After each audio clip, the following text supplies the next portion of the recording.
All right.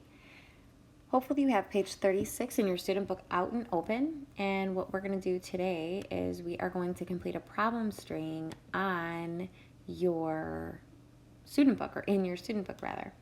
And what I'd like for you to do is just make sure, as I noted in instructions, that you need to have a highlighter, two different colors, or two different colored crayons, or two different colored pencils, as well as a pencil, just to make sure that you can complete this the correct way, in a way that's going to help benefit you.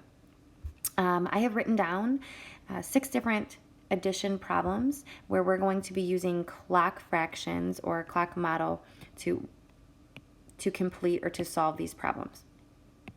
What I'm going to have you do is just pause the video for a moment and record these 6 different problems down. We're going to do 4 of them together, and then the remaining 2 you're going to do independently. Okay, hopefully you pause the video. What I'm going to have you do now is I want you to take a look and let's talk about what is the clock model going to represent when we think of 1/2. So 1/2 is, well, it's half of a clock, which represents how many minutes. So I'm going to go, I guess we'll do yellow. Okay, so you have 30 minutes out of how many minutes? So you'll write 30 minutes out of 60 minutes, or 30/60ths, okay?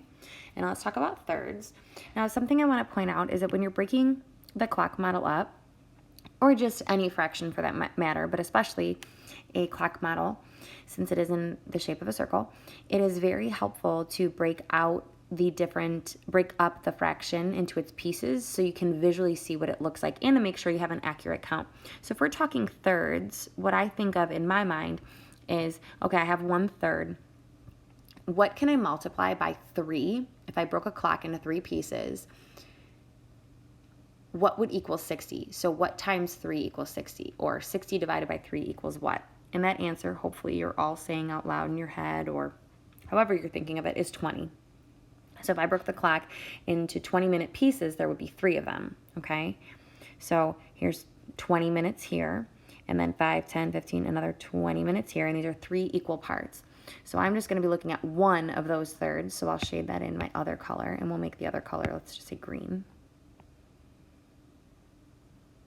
Okay? And here you have your 20 minutes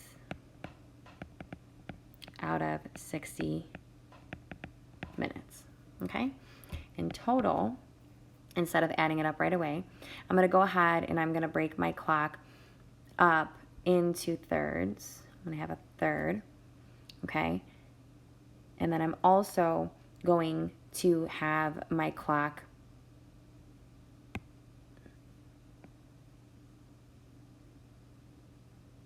divided up into 30 minutes. So I'm just going to count here.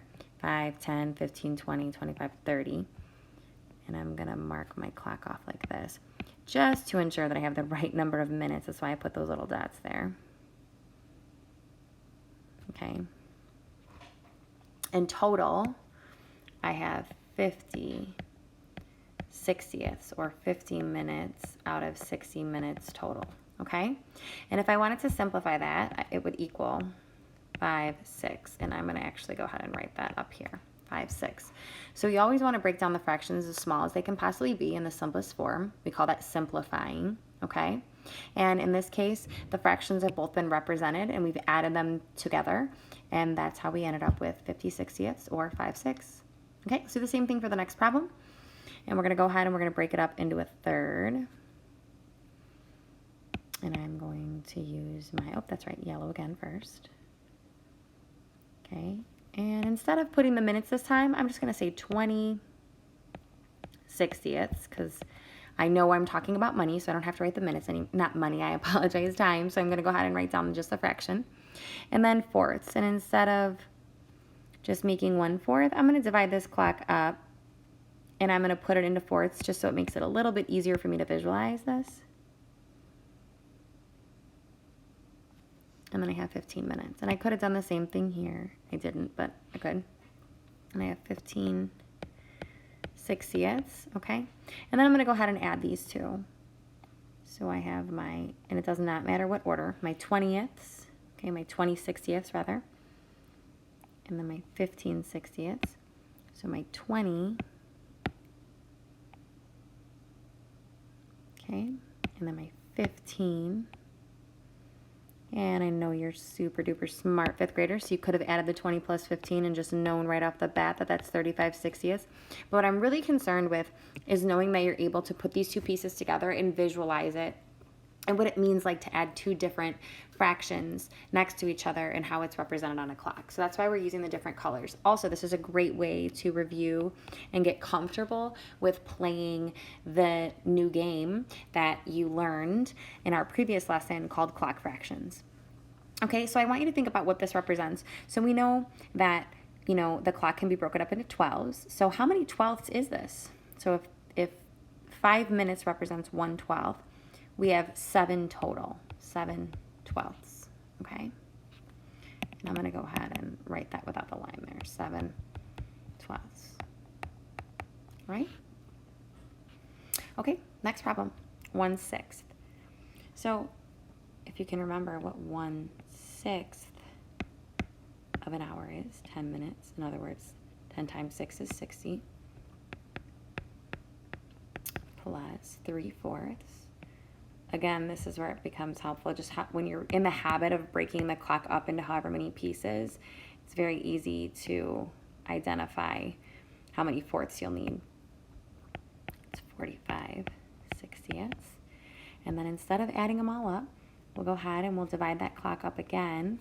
We know that 3 of these 4 are accounted for, and then we know that 10 additional minutes are going to be accounted for. So that leaves us with 55/60ths, okay, or 11/12ths, okay? And then let's go ahead and do the last one, and I'll do less talking in this one and just kind of see where you go. So you can go ahead and pause the video at this time and we'll see how you do. Go ahead.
All right, hopefully you got 11/12ths. If you can notice that these both have the same value, but in one case you're looking at a 1/6 plus 3/4, in another case you're looking at 2/3 plus a 1/4. So just to kind of see that the differences, the similarities and differences between these two when you end up with the same amount of time. Okay, for these last two problems, what I'd like you to do is I'd like you to go ahead and solve them. What I'm going to do is I'm going to go over these with you together. This is going to be independent. Now do keep in mind that these bottom two clocks might mean that your fraction might be greater than 1. There's no way to tell unless you solve. Okay, good.